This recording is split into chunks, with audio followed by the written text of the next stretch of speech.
Satu kasus auditor kami yang tidak bersedia merubah audit report di PHK dengan rekayasa. Sudah inkrah sampai PK. Setelah lewat LPK berjuang, muncul pensiun dini. Kita tidak terima berjuang lagi pensiun normal. Siapa yang bisa dibeli? Yang dibeli oleh Muhammad Ali itu siapa dengan bank ini kan? Berarti kan lembaga hukum, eksekutif, yudikatif, legislatif. Ditambah lagi Ibu Titi tadi. Sudah menang di PN, di PT, di MA, kalah dengan PK. Ini siapa sebetulnya? Itu dua bukti itulah yang sudah menguatkan bahwa tiga pihak ini sudah bermain, termasuk anggota Dewan pada saat RDPU Komisi 3 di Komisi 11 2013. Itu semua melakukan pembiaran. Saya rasa saya sudah cukup jelas bicara di sini Pak ya Gus ya. Sekali lagi kami tidak mengancam. Saya berkewajiban sebagai warga negara yang sudah RDPU di Komisi 3, Komisi 11 dan sudah menulis surat kepada Jokowi, sudah menulis surat kepada Kapolri, MK, KY dan semua lembaga termasuk Komisi Yudisial dan satu lagi adalah Kompolnas yang tidak dianalisis. Saya akan bertindak sesuai prosedur hukum. Kalau bisa prosedur hukum, kalau tidak bisa ya kita demo. Kalau tidak bisa demo ya akan nyambung dengan umat. Karena yang dirugikan adalah umat, notabene rakyat Indonesia.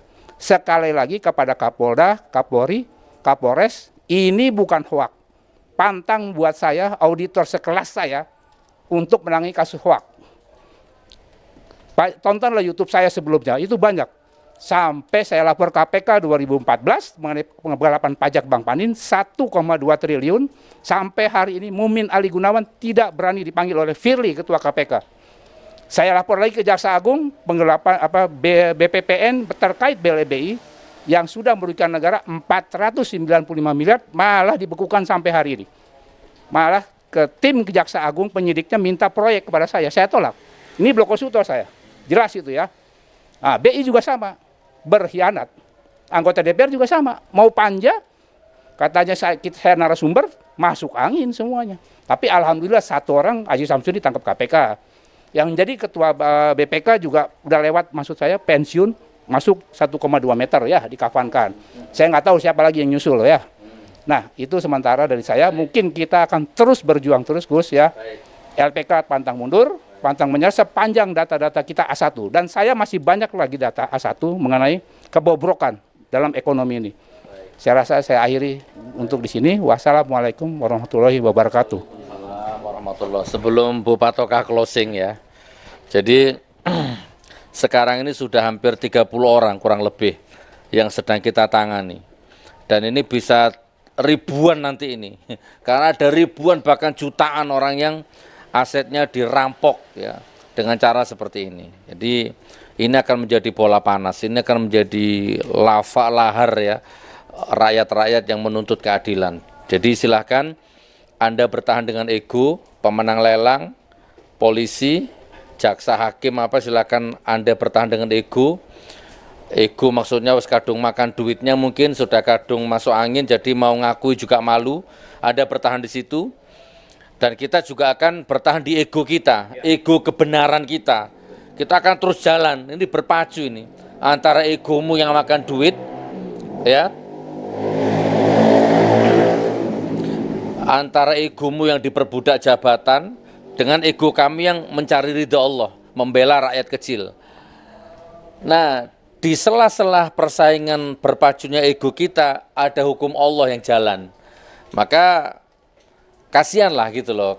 Anda nggak perlu kasihan ke kami ini nggak jilat kok. Kami ini, Anda nggak perlu kasihan. Anda kasihan dengan dirimu, uang yang kamu makan, kasihan dikasihkan anakmu, dikasihkan istrimu. Kan hilang berkahnya rumah tanggamu. Apa artinya jabatan, pangkat?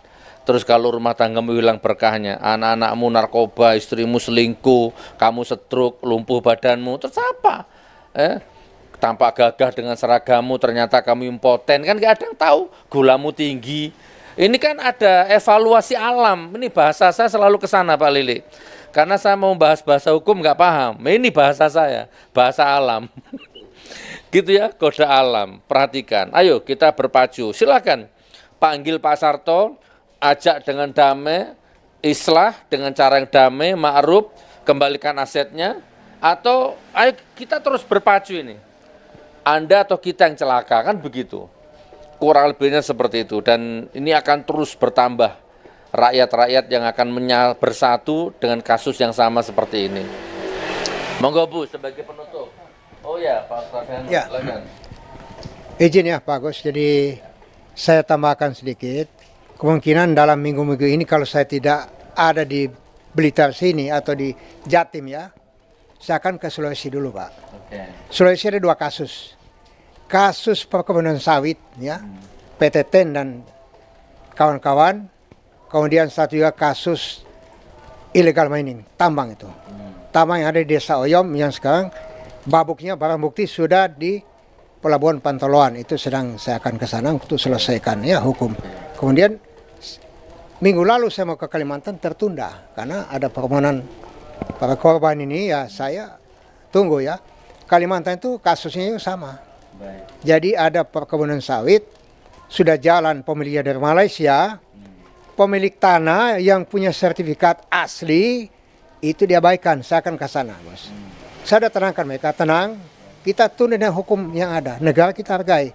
Kalau hukum kita tidak berlaku lagi ya sudah. Iya kan? Saya mau kemana juga.